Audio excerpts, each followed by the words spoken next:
Məni təhqir eləyin, amma Azərbaycan xalqını yox. Gündəm xəbərin efirində 28 dekabr tarixli və bir məlumatı diqqətinizə çatdırmaq istəyirik. Belə ki, Traktor Futbol Klubunun sahibi Məhəmməd Rıza Zunuzi televiziya kanallarının birində canlı yayım zamanı çıxışında Türklərə qarşı təhqirlərə sərt reaksiya verib. O bildirib ki, şəxsi təhqirlərə dözə bilər, lakin Azərbaycan xalqına qarşı hörmətsizliyə heç vaxt göz yummayacaq.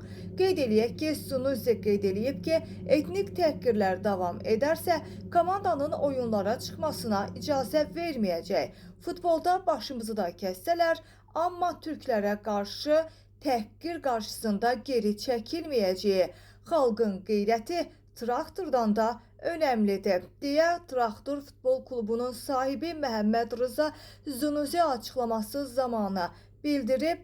O bu sözləri deyərkən duyğulandığını da gizlətməyib. Qeyd eləyək ki, Gündəm Xəbər bu məlumatı az varzişə istinadən diqqətinizə çatdırdı.